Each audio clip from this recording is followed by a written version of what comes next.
Hello students, मेरा नाम भावना सिंह है और हम पढ़ रहे हैं introductory micro economics chapter 7 revenue. हम लोगों ने अभी तक 6 चैप्टर्स कवर अप कर दिए हैं। लास्ट हमने पढ़ा था कॉस्ट के बारे में, अब हम रेवेन्यू के बारे में पढ़ने जा रहे हैं। सो आप जानते हैं हम स्टार्ट कर रहे हैं रेवेन्यू चैप्टर, तो लेट्स स्टार्ट इट। तो द अमाउंट ऑफ मनी, जो भी अमाउंट ऑफ मनी कोई भी प्रोड्यूसर रिसीव करता है, अगर कोई भी सेल करेगा कोई भी चीज़ को, तो उसके बदले में उसको कुछ पैसे मिलेंगे। जो भी जितने भी पैसे मिलते हैं एक प्रोड्यूसर को in exchange of the sale proceeds, मतलब उसने जितनी भी सेल करी होती है उसके एक्सचेंज में उसको जितने भी पैसे मिलते हैं उसको रेवेन्यू कहा जाता है।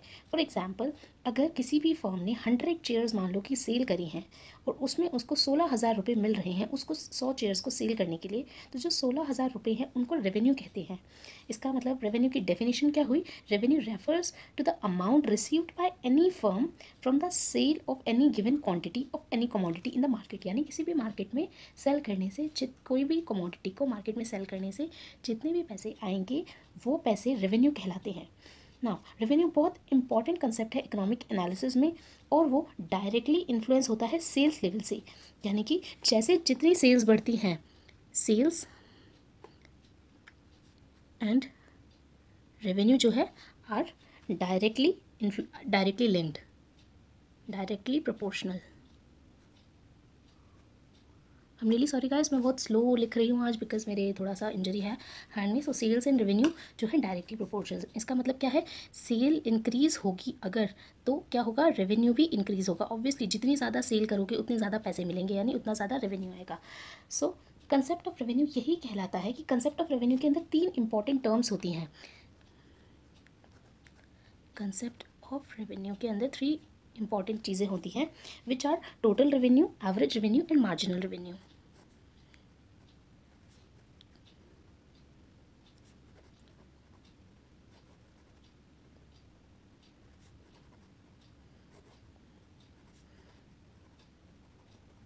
आप जिसको हम TR, AR एंड MR भी कहते हैं।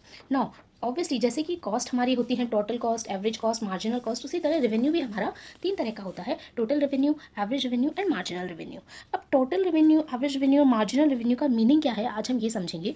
अगर मैं आपको इन चीज़ों के बारे में बताऊँ तो ये 3 कंसेप्ट जो हैं बहुत ईजिली अंडरस्टूड होंगे आपके लिए।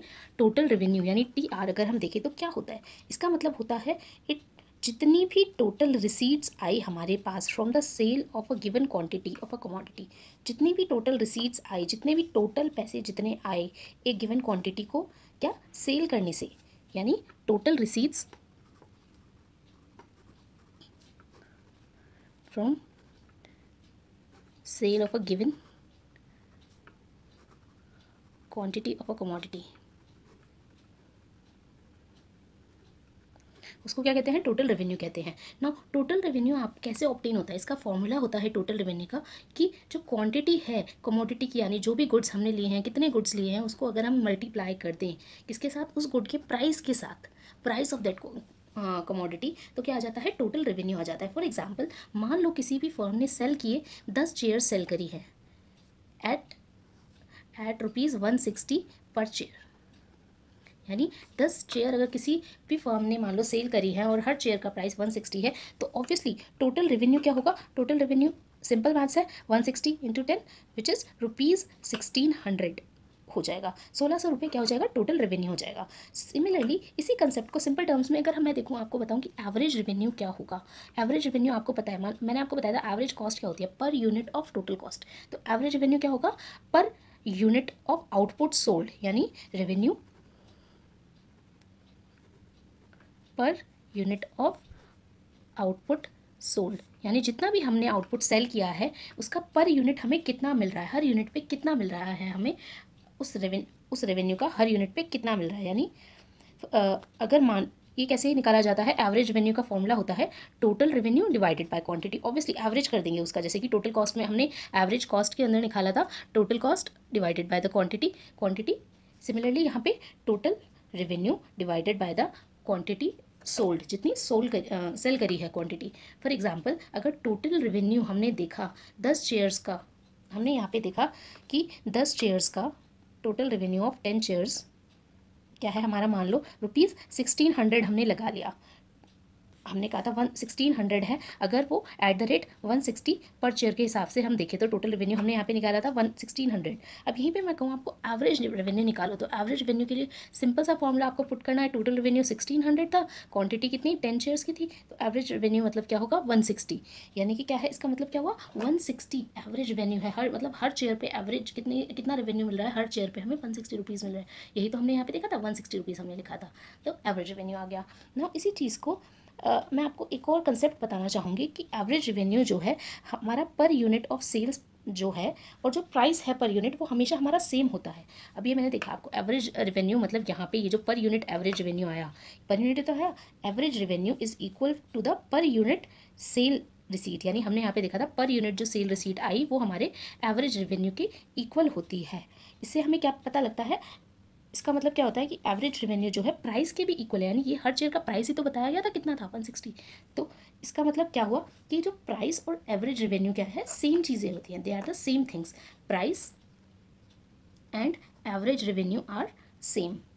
ये हमने कैसे निकाला, मैंने आपको बताया था टोटल रेवेन्यू क्या होता है, टोटल रेवेन्यू होता है क्वांटिटी इनटू प्राइस, और यहीं पे मैंने आपको एवरेज रेवेन्यू का फॉर्मूला बताया क्या होता है, which is total revenue divided by quantity. अगर मैं यहाँ पर टोटल रेवेन्यू को यहाँ पर एवरेज रेवेन्यू के फॉर्मूला में पुट करूँ तो एवरेज रेवेन्यू क्या होगा, यहाँ पे टी आर की जगह क्यू इंटू पी लिख सकती हूँ मैं, which is Q into P divided by Q. तो ये दोनों अगर यहाँ से कट ऑफ हो जाते हैं तो एवरेज रेवेन्यू क्या आ गया हमारा equal to P, that is price. Average revenue हमारे प्राइस के इक्वल आ गया है। तो आपको ये क्लियर हो गया होगा इन दोनों से कि एवरेज रेवेन्यू हमारे किसके प्राइस के इक्वल होता है। ऑल्सो अगर मैं आपको बताऊं एवरेज रेवेन्यू की कर्व और डिमांड कर्व जो है वो सेम होती है। एवरेज रेवेन्यू की जो कर्व होती है मतलब इसका जो कर्व बनता है एवरेज रेवेन्यू का और डिमांड का जो कर्व बनता है वो लोग सेम होता है। क्यों, क्योंकि एक बायर जो है, बायर की जो डिमांड कर्व होती है वो ग्राफिकली हम क्या रिप्रेजेंट करते हैं, वो यही तो रिप्रेजेंट करते हैं कि वो कितनी क्वांटिटी डिमांड करी किसी भी बायर ने एक पर्टिकुलर प्राइस पे। अदर वर्ड्स में कहें तो एवरेज रेवेन्यू भी तो वो यही तो शो करता है कि क्या various level of average revenue हुआ अलग अलग डिफरेंट क्वांटिटीज़ ऑफ गुड पे जो सेल करी किसी भी सेलर ने। तो इसीलिए इकोनॉमिक्स में हम एवरेज रेवेन्यू कर्व को ही डिमांड कर्व कहते हैं। यानी average revenue curve A R curve जो है, A R curve is equals to demand curve. ये भी एक आपका कंसेप्ट है। नाउ अगर मैं आपको बताऊं थर्ड कंसेप्ट जो हमने एम आर लिखा है यहाँ पे विच इज़ मार्जिनल रेवेन्यू को अगर मैं आपको बताऊं तो वो क्या होता है, मैंने आपको कहा था कि मार्जिनल जहाँ पे भी वर्ड आ जाए उसका मतलब होता है एडिशनल, यानी कितना, और मार्जिनल का मतलब एडिशनल है, रेवेन्यू का मतलब रेवेन्यू है। मतलब नॉर्मली मार्जिनल मतलब एडिशनल कितना रेवेन्यू आएगा from the sale of an additional unit of output. क्या additional revenue generated from the sale of an additional unit of output। कितना क्या आएगा, कितना एडिशनल रेवेन्यू आएगा एक और एडिशनल यूनिट ऑफ आउटपुट की सेल करने से। यानी जैसे ही मैंने आपको बताया था मार्जिनल कॉस्ट क्या होती है, total cost of N unit minus total cost of N minus one unit. ये कॉस्ट के मैंने आपको ये कॉस्ट के कंसेप्ट थे। यहीं पे अगर मार्जिनल रेवेन्यू देखें तो वो भी हमारा इसी तरह से आता है। क्या होता है कि total revenue of N units minus total revenue of N minus one units. अगर ये कर देते हैं तो क्या होता है, तो हमारा marginal revenue of N units आ जाता है, marginal units of N units आ जाता है। इसका मतलब क्या है कि अगर मान लो टोटल रेवेन्यू मान लो हमारा 10 चेयर्स का, यहीं पे यही एग्जांपल लेके चल रहे हैं, 10 चेयर्स का टी आर अगर हम ₹1600 हमने ले लिया और यहीं पे अगर मैं आपको कहूँ 11 चेयर्स का टी आर जो है अगर ₹1780 है तो मार्जिनल रेवेन्यू क्या आया होगा 11th चेयर को बनाने में। यानी कितना एडिशनल रेवेन्यू आया हमारा 11 चेयर। यानी इसको हम देखें तो क्या है कि कितना हमारा, यानी total revenue of N unit क्या है 1780 माइनस 1600, यानी total revenue of N minus one units. N unit मतलब 11 यूनिट माइनस वन यूनिट मतलब 10 यूनिट। इनका अगर हम सब्ट्रैक्ट करेंगे इन दोनों को तो रुपीज़ 180 आएगा। तो मार्जिनल रेवेन्यू क्या हो गया 180 रुपीज़। इस चीज़ को हम एक और तरीके से कैलकुलेट कर सकते हैं। मार्जिनल रेवेन्यू को कैसे कैलकुलेट कर सकते हैं, जैसे कि जैसे कि एम मार्जिनल कॉस्ट को भी हम एक और तरीके से कैलकुलेट कर सकते हैं which is change in total cost divided by change in quantity. Similarly marginal revenue को भी हम एक और तरीके से कैलकुलेट कर सकते हैं which is change in total revenue divided by change in quantity. यानी इसी एग्जाम्पल में अगर मैं आपको देखूं तो टोटल रेवेन्यू में कितना चेंज आया यहाँ पे, यानी अभी 1780 हो गया, पहले 1600 था, यानी 180 का चेंज आया, divided by 11 minus 10 which is quantity में कितना चेंज आया। इसका मतलब क्या हो गया 180, 11 माइनस 10 क्या होता है 1 होता है, डिवाइडेड बाय 1, तो 180 हमारा क्या हो गया आंसर हो गया। आई होप आपको मार्जिनल रेवेन्यू का ये फॉर्मूला समझ आ गया हो, ये एवरेज रेवेन्यू का और ये टोटल रेवेन्यू का। नाउ टोटल रेवेन्यू जो है एक और तरीके से हम निकाल सकते हैं। टोटल रेवेन्यू को हम कहते हैं कि ये क्या है, समेशन है मार्जिनल रेवेन्यू का। जैसे कि हमने कहा था कि टोटल कॉस्ट क्या होता है, समेशन होता है मार्जिनल कॉस्ट का। सिमिलरली टोटल रेवेन्यू समेशन होता है मार्जिनल रेवेन्यू का। कुछ अलग फर्क नहीं होता कॉस्ट और रेवेन्यू चैप्टर में, बस यहाँ कॉस्ट की बातें चल रही होती है, यहाँ पे रेवेन्यू का टर्म आ रहा होता है। बाकी फॉर्मूलाज और कैलकुलेशंस ऑलमोस्ट सेम रहते हैं, ज़्यादा डिफरेंस नहीं होता। नाउ टोटल रेवेन्यू को भी मैंने आपको बता दिया कि इसका क्या है, समेशन होता है। यानी टोटल रेवेन्यू अगर हम n यूनिट्स का देखेंगे तो ऑब्वियसली मार्जिनल रेवेन्यू यानी एडिशनल रेवेन्यू 1 यूनिट से कितना आया, एडिशनल यूनिट रेवेन्यू 2 यूनिट से कितना आया, एडिशनल रेवेन्यू 3 यूनिट से कितना आया, to the power of additional revenue हमने n यूनिट से कितना निकाला, उन सबको अगर हम टोटल कर देंगे तो क्या आ जाएगा हमारा, ये आ जाएगा, क्या आ जाएगा, टोटल रेवेन्यू ऑफ मतलब समेशन ऑफ मार्जिनल रेवेन्यूज आ जाएगा। ये कंसेप्ट होता है TR AR एंड MR का। इसी चीज़ को अगर मैं एक स्केड्यूल की तरीके से आपको समझाऊं तो स्केड्यूल किस तरह से बनेगा इस चीज़ का, आई होप आपको क्लियर हो।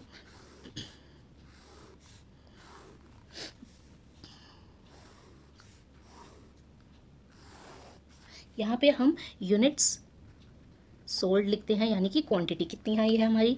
यहाँ पे हम प्राइस लिखते हैं विच इज़ P, एंड यहाँ पे हम टोटल रेवेन्यू लिखेंगे, टोटल रेवेन्यू TR आपको पता है, मैंने आपको बताया क्वांटिटी इनटू प्राइस होता है। यहाँ पे हम एवरेज रेवेन्यू लिखेंगे, एवरेज रेवेन्यू क्या होता है TR divided by the quantity, and यहाँ पे हम लिखेंगे मार्जिनल रेवेन्यू क्या होता है, marginal revenue is TR of n unit minus TR of n minus 1 unit. तो अगर मैं 7 यूनिट्स लेके चलती हूँ, 1 2 3 4 5 6 एंड 7, हमने 7 यूनिट्स ले ली, प्राइस हमने 10 9 8 7 6 5 एंड 4 ले लिया। यानी ऑब्वियसली जितनी ज़्यादा क्वांटिटी हम सॉल्व करेंगे उतना कम प्राइस देंगे, ये तो साफ सी बात है। कोई भी अगर ज़्यादा हर कोई कंज्यूमर यही चाहेगा ना कि जितनी ज़्यादा क्वांटिटी वो परचेज करेगा उतना कम प्राइस दे, यानी जितनी ज़्यादा क्वांटिटी होती जा रही है प्राइस क्या होता जा रहा है, कम होता जा रहा है। टोटल रेवेन्यू क्या लिया है हमने, टोटल रेवेन्यू होता है प्राइस इंटू क्वांटिटी, यानी 10 इंटू 1 विच इज़ 10, 9 2 जा 18, 8 3 जा 24, ये इसको इंटू करते जा रहे हैं, कुछ अलग कोई नई कैलकुलेशन नहीं आ रही है हमारी। 7 4 जा 28, 6 5 जा 30, आई होप आपको समझ आ गया हो। 6 5 जा ये भी 30 होता है, and then 28। Now average revenue क्या हो गया, एवरेज रेवेन्यू मैंने आपको कहा ये total revenue divided by the quantity, यानी 10 डिवाइडेड बाय 1 विच इज़ 10। अब आपको पता है ये तो हमने इनको इंटू किया था, यहाँ पे डिवाइड करेंगे तो यानी 18 divided by 2 which is 9, 24 by 3, ये 9 है, माइनस 9 नहीं है, ये 8 आ जाएगा, यहाँ 7 6 5 4, आप देखेंगे तो सेम इसी तरह की कैलकुलेशन आएंगी।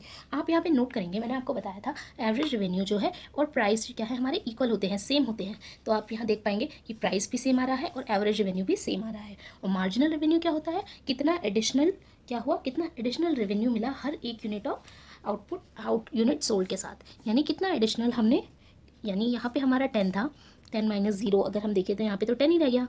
अब यहाँ पे क्या होगा, हमने देखा TR टोटल रेवेन्यू यहाँ पे 18 हो गया, पहले क्या था 10 था, तो क्या बन गया 8। सिमिलरली 24 माइनस 18 यानी TR of n minus TR n minus 1, तो 24 माइनस 18 इज 6 यूनिट्स। यहाँ पे 28 minus 24 is 4 units, 30 minus 28 is 2 units, 30 minus 30 is 0, and 28 minus 30 is minus 2। ये हमारा क्या आ गया, मार्जिनल रेवेन्यू आ गया। आप देखेंगे मार्जिनल रेवेन्यू क्या हो रहा है हमारा, मार्जिनल रेवेन्यू कम होता जा रहा है, फिर क्या हो गया 0 पे आ चुका है, उसके बाद नेगेटिव भी हो गया है। मार्जिनल रेवेन्यू क्या हो रहा है, कम होता जा रहा है, देन 0 पे आ गया, देन नेगेटिव हो रहा है।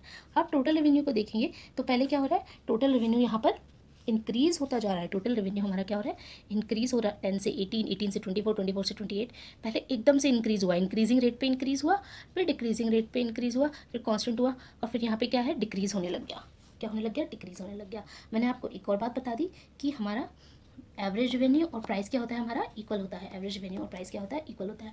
आई होप आपको आज का लेक्चर समझ आया हो। नेक्स्ट क्लास में हम रिलेशनशिप देखेंगे, अलग अलग रेवेन्यू कंसेप्ट्स के अंदर क्या रिलेशनशिप होती है। Thank you for your time. Please take care and stay happy, stay healthy, stay tune for next lecture. नेक्स्ट लेक्चर बहुत इंटरेक्टिव होने वाला है। हम ग्राफ्स वगैरह के थ्रू समझेंगे रिलेशनशिप इन सारे कर्व्स के अंडर। Take care.